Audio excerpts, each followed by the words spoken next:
nagsabi sa'yo na pwede ka nang maglaro? Hindi ba dapat nagre-review ka? Nay, ayoko pong mag-review. Ganun rin naman nakukuha kong grades eh. Talagang ganun ang makukuha mong grades kapag hindi ka nag-review o baka mas mababa pa. Nako, kuya, pag bumaba pa yung grade mo, hindi ibig sabihin nun, zero na yun. Anak, malaki ang pagkakaiba sa gusto mong gawin at sa kailangan mong gawin. Gusto mong maglaro, pero kailangan mong mag-aral.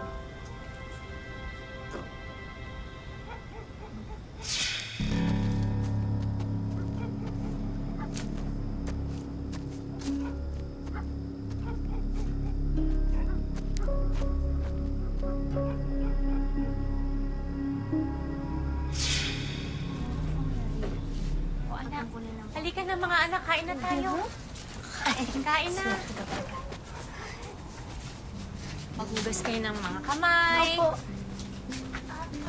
Oh, Margie, tara. Tatapusin ko lang po itong page.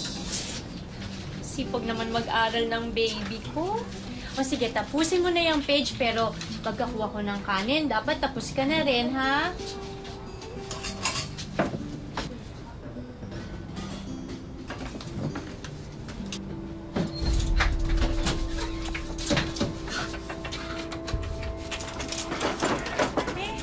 Jaime, anong nangyayari? Jaime! Jaime! Huwag kayo maingay, mariri! Maririnig nila kayo. Hindi makakarinig sa akin, tatay.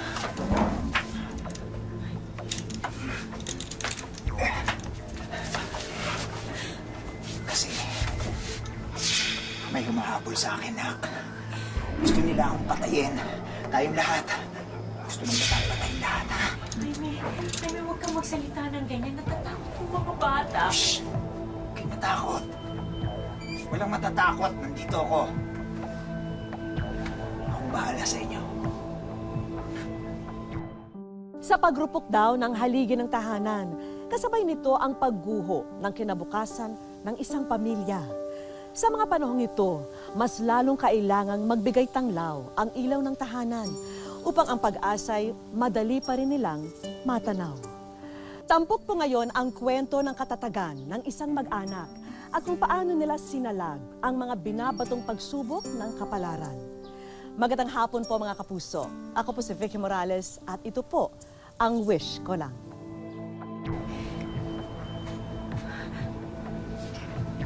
Jaime, pwede namang kumain yung mga bata. Sige. Basta huwag kayo maingay, ha? Mga bata, kain na kayo. Maghugas na kayo ng kamay. Pero, Nay, kakahugas lang po na. Gusto niyo pumunta na tayo sa kwarto. Halika na, bilis.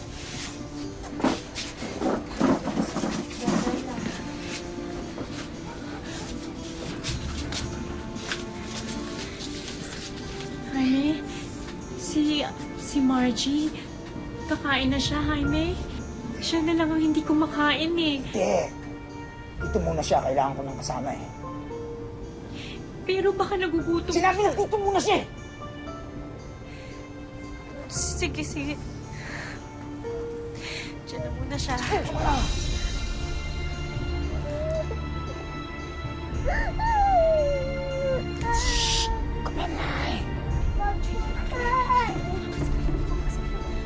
Yan! Yan! Virgie! Virgie! Ano ba ginagawa niyo dyan? Wala. Wala. Sino yun? Sandali lang. Virgie! Wag po siya. Ami! Junior! Kay lalapit! Virgie? Virgie?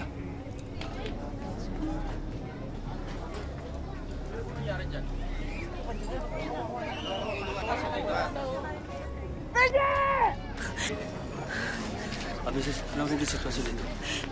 Sir, nakikiusap ako sa inyo. Tulungan niyo po ang asawa at anak ko sa loob. Kayo po ba ang pamilya na suspect? Opo. Umuwi siyang balisa kanina. May humahabol daw sa kanya. May gustong pumatay sa kanya. Nasubukan na ba siyang kausapin para kumbinsing sumuko? Sir, papatayin tayo yung bata pag may nagtangkang pumasok. Hindi ho kami makalapit sa pinto eh. Kailangan may makipag-usap sa kanya para makakalapit tayo. Makapwesto para maago yung bata. Ako ang kakausap sa kanya. Makikipag-usap siya sa akin. Jaime! Si Virgie ito, Jaime! Virgie! Bakit mo ako iniwan? Bakit tumakas kayo ng mga anak natin? Jaime, papasok ako. Mag-isa lang ako, wala akong kasama. Mag-usap tayo. Sige, pero ikaw lang, ha? Ikaw lang! Oo.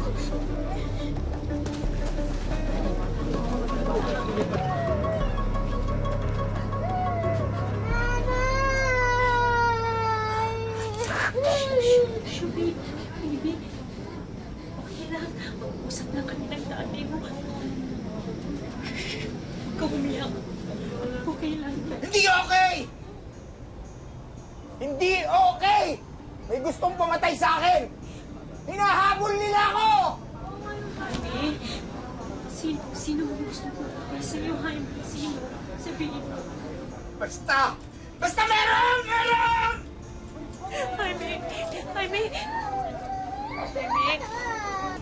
Jaime, wag! Jaime, mabuti ka naman ama dati. Mabuti kang asawa. Pero may problema ka na. May bisyo ka. At nahihirapan mo makita na ganyan ka. Kaya nakikiusap ako sa'yo. Ibigay mo na ang anak natin sa akin. Parang amo mo na ibigay mo sa akin si Margie. Please. Parang amo mo na.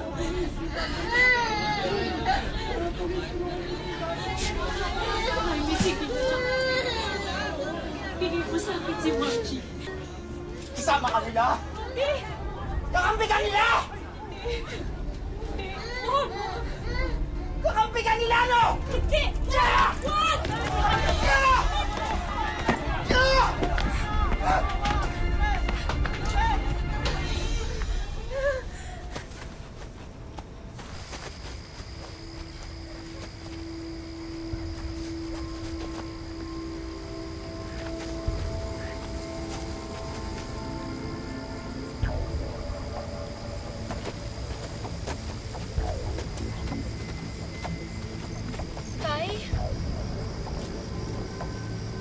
Tay, sana po sumuko na po kayo. Tay, di ba po, turo niyo po sa amin nila nanay na kailangan po dapat gawin kahit ayaw niyo po kasi yun po talaga yung dapat gawin eh. Tay, sumuko na po kayo, Tay. Ayoko po kasi masaktan ka, Tay eh. Tay, pag sumuko ka po, hindi ka na po nila sasaktan.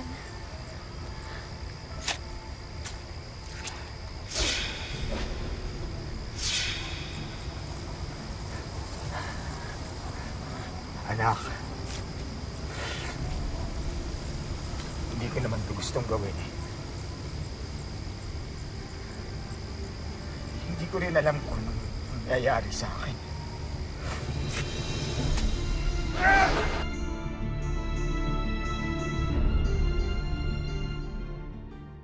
Special child at hindi raw nakakapagsalita ang 23 taong gulang na si Angelito Zafra. Huli raw siyang nakita ng mga kapitbahay sa tindahan malapit sa kanila sa Del Rosario Compound, Barangay San Juan sa Taytay, Rizal. Halos 5 buwan na ang nakalipas mula nang nawala siya. Ang huling suot ng binata ay pulang t-shirt at maong na shorts. Wish ko Sa hindi malamang dahilan, tila nawala sa katinoan si Jaime dahil maging ang sariling anak, nasisikmura niyang malagay sa panganib. Isang tagpo na mahirap masaksihan para kay Virgie, ang makitang asawa at anak na sangkot sa napipintong karahasan.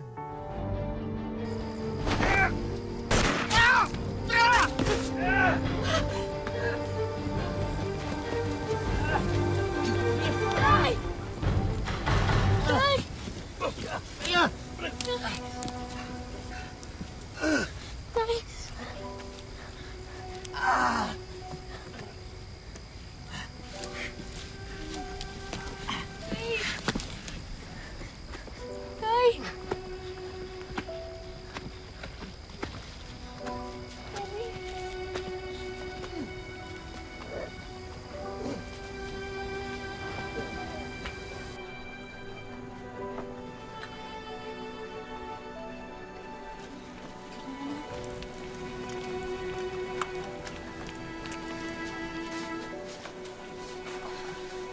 Balisa at hindi pa rin makapaniwala ang mag-iina sa nangyari.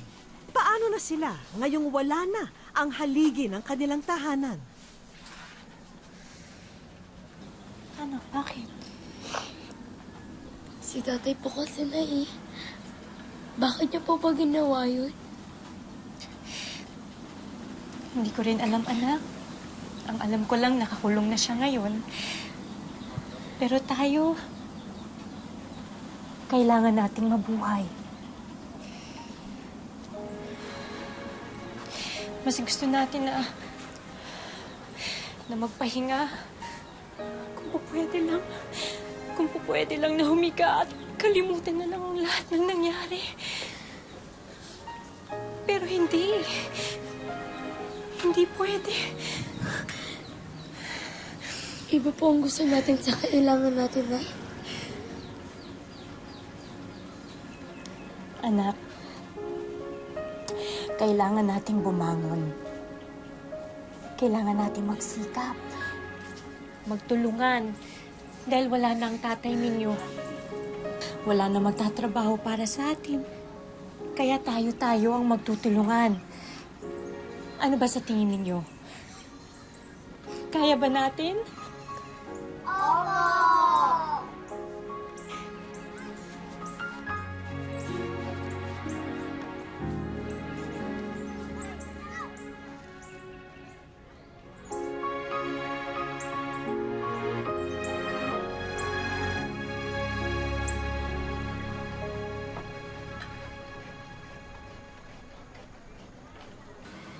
Kuya, bakit mo tinatago yan?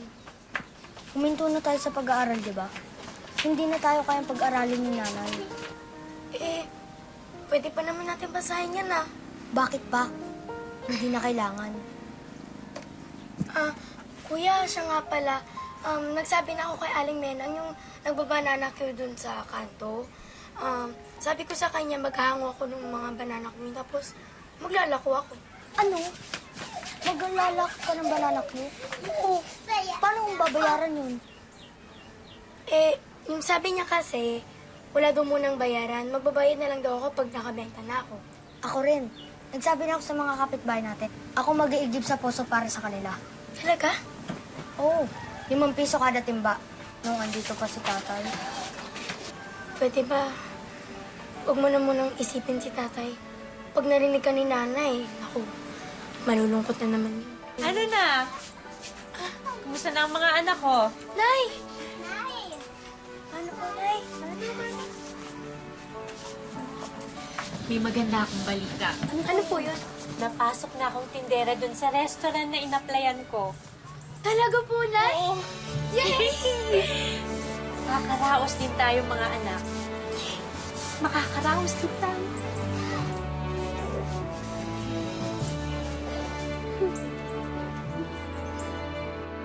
Mag-isang pinasa ni Virgie ang responsibilidad sa pagtataguyod ng kanyang pamilya.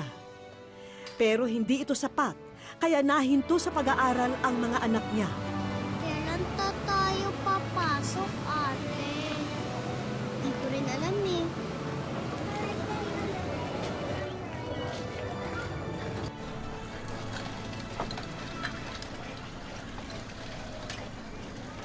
Alam ng mga bata ang sakripisyo ng kanilang ina. At sila na rin mismo ang gumawa ng paraan para makatulong sa magulang. Pero ang magandang hangaring ito ay maghuhudyat lang sa kapahamakan. Dito rin ako kayo. Hanap yun. Yan! Ano ka?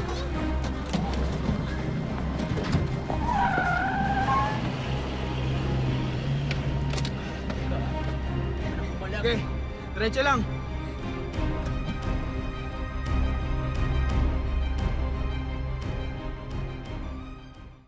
Nitong January 23, 2016, nang magpaalam si Graciel sa kapatid na may bibilhin lang sa tindahan. Pero hinala ng pamilya, sumama raw siya sa di umano'y karelasyon niyang babae na si Ace. Sinubukan daw ng mga kaanak na tawagan si Ace pero hindi raw sinasagot ang kanyang telepono. Wish ko lang. Ang magandang hangarin ni Emmy na makatulong sa kanyang ina, hindi inasahang magiging hudyat lang pala upang siya'y mapahamak.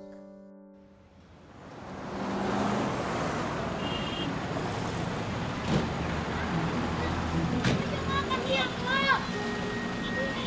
Tawan niyo ako! Tawan niyo! Tawan niyo ako!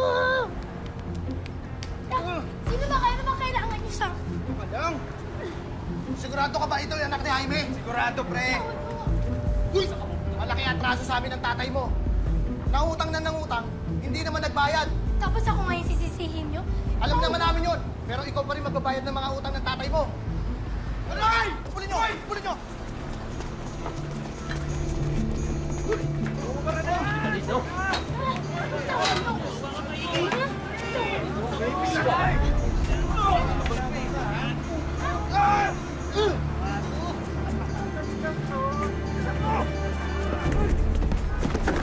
Yan! Manang-mana ka sa tatay mo, kasaway!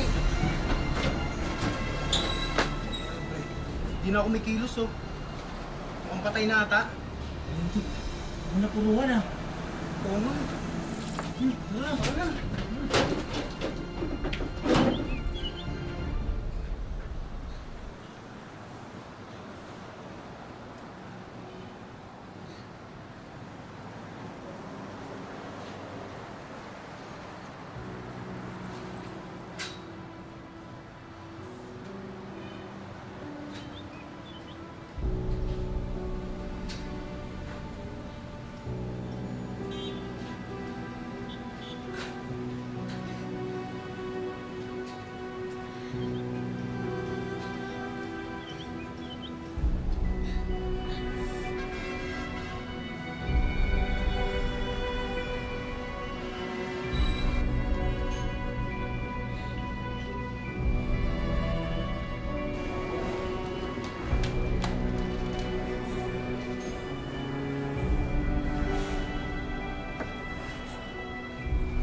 Anak, anong nangyari sa'yo? Ayon na rin po sa kwento niya, kinidap daw siya ng 3 kalalakihan na nakasakay sa isang van. Mga hayop na yon! Bakit nila ginawa sa'yo to? Nanlaban po anak ni Mrs. kaya hindi nagawa ng mga kriminal ang binabalak nila sa kanya. At nagpanggap po siyang namatay na siya, kaya siya iniwan.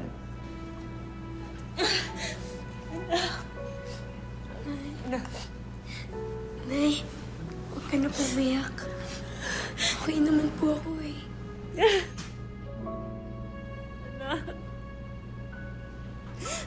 Bakit ba nangyayari sa atin ito? Kung sinaktan po nila ako, Nay, naisip ko po kayo. Isip ko po na kailangan ko pong lumaban. Kasi kailangan pa ako ng nanay ko.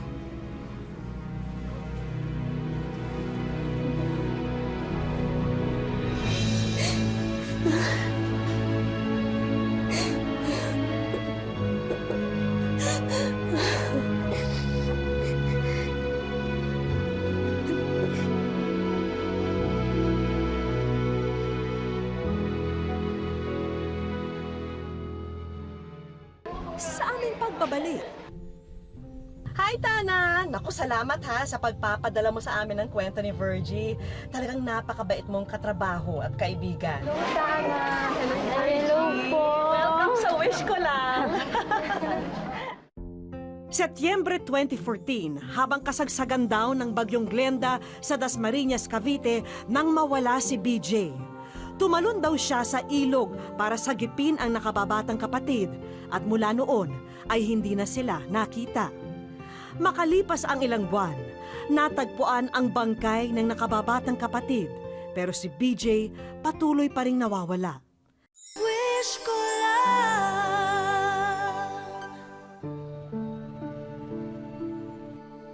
Matapos dumanas ng matinding unos sa buhay ang pamilya ni Virgie, mag-isa na niya ngayong itinataguyod ang kanyang mga anak. Pero sulit naman daw ang lahat ng pagod sa tuwing makikita niya ang kanyang mga munting anghel na masaya. Mahirap po. Kasi lahat po ng sakripisyo gagawin mo para maano mo lang yung mga anak mo. Mabuhay mo sila. Naawa po kay mama pag nakikita ko, pagod na pagod. Pero mistulang bangungot daw para kina Virgie ang sinapit na trahedya. Lalo na't nag-iwan ito ng matinding takot sa kanilang mag-iina. Hindi ko alam po anong gagawin ko sa pamilya ko kasi ako nga lang po yung nagtataguyod sa 5 kong anak. Nagdadasal na lang po ako na sana malutasan ko yung problema ko. Love na love ko po si mama. Siya nag-aalaga sa amin. Lagi niya kaming binabantayan. Minabuti naming isama sila sa isang psychiatrist. Pakay namin na matulungan sila para wag magpatalo sa iniwang alaala ng karahasang kanilang sinapit. Alam ko na kahit na may pinagdadaanan ka, pag makita mo itong mga anak mo, hindi ka pwedeng bumigay, ano? Oo. Isang masinsinang pag-uusap ang ginawa ni na Dr. Arsena at Virgie. Nararamdaman ko yung hirap mo, alam mo yun, Virgie? Ha? Sobrang hirap.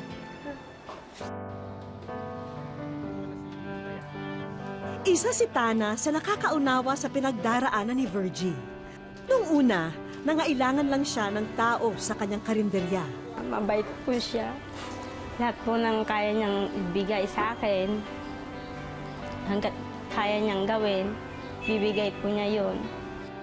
Pero lalo siyang naawa nang malaman pa ang sinapit ni Virgie, kaya hindi na rin siya nagdalawang isip na tanggapin si Virgie para mamasukan sa kainan niya.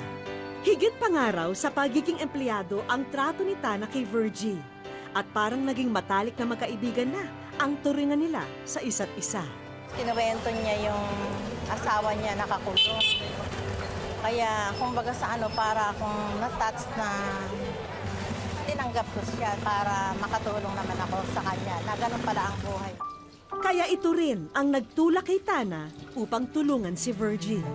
Saan ko pa ako dadalhin yung istorya mo, walang kahawig. Kaya naisip ko si Ma'am Vicky na doon ko, yung aking isinulat na yun na talagang puro katotohanan lang na pangyayari sa buhay niya. Kaya kay Ma'am Vicky ko naman pinadala. Sa wish ko lang. Maraming salamat po sa lahat ng naitulong mo sa akin. Hindi ko po alam kung ano yung bibigay ko sa inyo. Kung ano po isusukli ko, kung ano po yung naitulong niyo sa akin. Papasalamat na lang po ako sa inyo. Karaniwang araw lang ito sa karinderya ni Tana. Pero naging espesyal ito dahil sa ipinakita niyang sikreto kay Virgie. Virgie, ate, halika. Isinulat ko sa wish ko lang ang kasaysayan mo. Ito, basahin. Hindi pa tapos basahin ni Virgie ang mensahe ng... Hi, Tana! Naku, salamat ha sa pagpapadala mo sa amin ng kwento ni Virgie. Talagang napakabait mong katrabaho at kaibigan. Excited na akong makakwentuhan ka at makilala kayo ng personal. See you! Hello, Tana. Hello po. Welcome sa wish ko lang.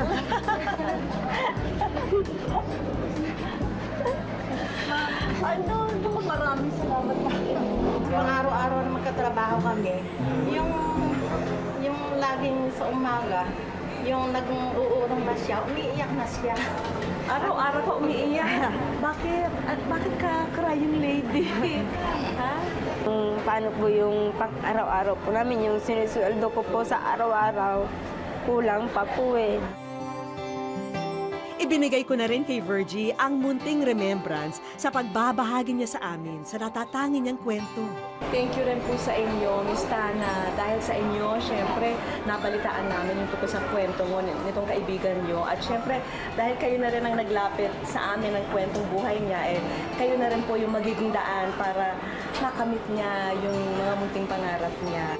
At may inihabilin ako sa kanila para sa susunod pang mga sorpresa. Bakasyonan Resort Tanay Rizal.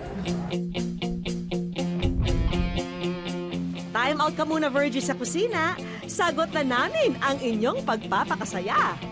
Araw na to, masaya po yung mga anak ko na nag-enjoy po sila, nakakalimot po sila sa problema.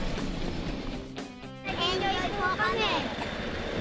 O Virgie, handa na ba kayo sa susunod naming mga handog? Maliban sa laruan at grocery items, narito na ang mainit-init mong pangkabuhayan showcase. Masaya lang po ako. Hindi ko po in-expect na ganito pong mangyayari. May hanap buhay na po ako. Meron na po kami pang-akabuhayan. May papangako po sir na mapapalago po yung binigay niyong panghanap buhay sa akin. Para magampanan ni Virgie ang maging ama't ina sa kanyang mga anak, pambihirang tapang at katatagan ang kanyang ipinamalas. Patunay na ang mga pagsubok, kayang lampasan basta't inspirasyon ang mga mahal sa buhay. Ang taus-puso rin naming pasasalamat sa inyo at sa mga bumubuo ng Anak TV dahil sa karangalang ipinagkaloob nyo sa aming programa. At hanggang sa susunod na Sabado, ako po si Vicky Morales at ito po ang Wish Ko Na.